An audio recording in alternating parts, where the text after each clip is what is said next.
Hi everybody, I'm Rachel, the 15-minute lesson planner, and welcome to week 4 of my base curriculum. Don't forget to hit subscribe and head over to the website now, it's linked below, and download and print the 10 free lesson plans for this week. So this week we're going to learn all about our body, what it does for us, what the senses are, and how to keep it healthy. The first lesson we're going to do this week is the skeleton. I have linked below the download that I used to print out the real size skeleton. It's just behind me here, very handsome. We learn about what bones are, what they do for us, that everybody has them, and if your children are a little bit more advanced, you can start learning the names of some of the main bones. I normally start with, the tibia, the finger bones, toes, skull, easy ones that they'll remember, but you can do all of them if your children are interested. Next this week we're going to keep healthy and plant some seeds. We're going to grow some broad beans. Broad beans are wonderful to grow because they grow quickly and they grow really, really well. So we use recycled yogurt pots, or egg cartons are good if you cut them up, and then you can plant them in soil outside once they sprout. You can use soil or cotton wool to plant the broad beans, and they will just grow super quickly. Water them a lot when you plant them, and then just sporadically when they dry out. And the children just love watching them grow, and then you can harvest them when they're ready. If you're in a Montessori room, I have a practical life activity for you next. If you're not in a Montessori room, you can add this to your home corner area, or just take it down as a table activity throughout the week. So it's apple peeling and coring. You can do one or both of these, whatever your children are up to. Just place an apple on a tray, and in a lunchbox put the child-friendly corer and peeler and let them go to town. They can taste it, they can taste different varieties of apples. If you have any additional needs in your classroom and this is too advanced, you can just do apple tasting. It's a lovely activity. You can talk about sweet and sour and our sense of taste. Next up this week I have a mystery bag for you. So Montessorians call it the stereognostic sense, or the sixth sense. If you're not a Montessori teacher, we'll just write it in the lesson plan as the sense of touch. So I have an example here, just a regular drawstring bag that you get with any gift set, and I'm sure every single preschool teacher holds onto. And I just have a figurine, a shape and a screw and a card. So the children will just put their hands in, wear a blindfold or close your eyes, and this can be done individually in a small group or a large group if your children are very patient and like waiting their turn. It's a really, really nice one, super fun, and if there are any really, really tricky ones, the other children can help them guess, they can describe it. There's lots of ways to extend this activity. So next up, for Montessorians, we're going to pay special attention to the fabric box. If you haven't got a Montessori classroom, we're just going to call it the texture tray, and we're going to get different pieces of fabric or any materials, wood, metal, anything you have around, and ask the children to pair them.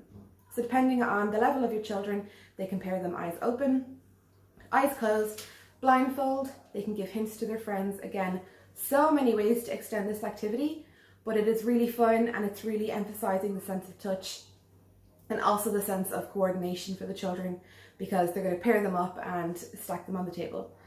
So it sounds really, really easy. It is great to leave on the shelf for the entire year. They will use it for the whole year long, I promise. It's a really, really good one. If you don't have fabric pieces around, you can just ask the parents to bring in little bits of something.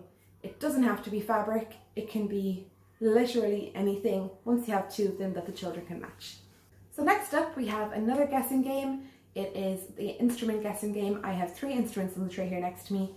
You will play them for the children and name them. Get the children to repeat it back to you so you know that they're with you. Individually, in a small group or a large group, you'll get the children to close their eyes, play the instruments, and they will have to guess them. So you're not needed for this activity after the first presentation. You can leave it on the shelves and the children can play it themselves. And it's really fun. You can have easier instruments, more instruments, less instruments. Again, so many ways to extend this, and it's a great one for your shelf. So next up this week, we have the food pyramid. My idea is to make a giant one on the wall. You don't have to make it excessively giant, but I am thinking about a one-sized. So where possible, use real food examples, things that are imperishable like pasta and breads. and stick them on the wall. You can make this a fun game by using Velcro, getting the children to match where on the food pyramid everything goes, or you can just glue them on. If you don't want to make a giant one for your wall, if you don't have the space, or you don't want to do it in a big group, the children can make their own A4 size ones. That's absolutely great. I have all of those examples in the lesson plans that you're printing at the moment. So we want to really avoid any negative language when it comes to the food pyramid, especially when we get to the sugar level. So what we need to do is talk about the energy, the vitamins and the minerals that we get from our food and how they make our body feel great. When we get to the sugar level, we say that they don't give us as much energy as the other foods. They do taste great, a super treat, but our body needs the fuel of the other levels of the food pyramid. So very, very positive, absolutely no negative language in the classroom when it comes to food. That is just absolutely not on, don't do it. So be really careful and choose your words very carefully. Just go over this lesson in your head because you want to keep everything fun, but you want to get the information out there. So next, we're back to the sense of touch and we have a science lesson. I have borax free slime. So borax gives me the heebie-jeebies. I have never seen a child use it that hasn't reacted to it.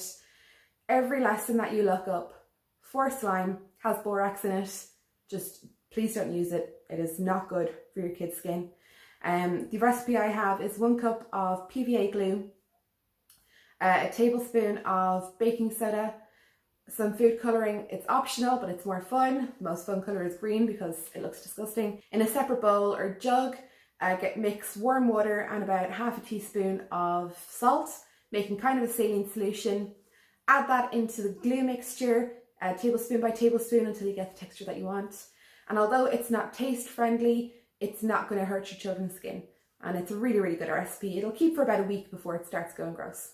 The last lesson I have for you this week, we're going to talk about the sense of sight and the colour spectrum that we see, and we're going to do the Skittles rainbow.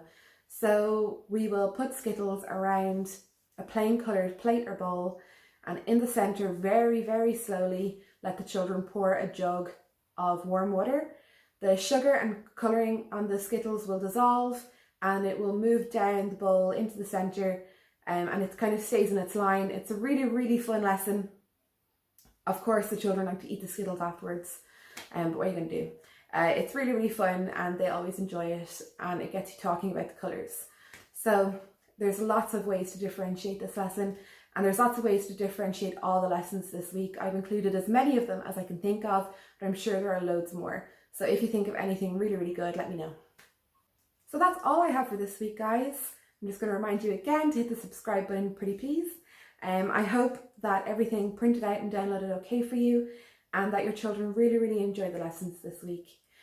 That is September done and dusted. That's 4 weeks of lessons. Next week we're into October. It's a bit of a change in the curriculum because the children should be settled in, but it's going to be really fun. So I hope you enjoy them, and I will see you next Thursday, everybody. Bye.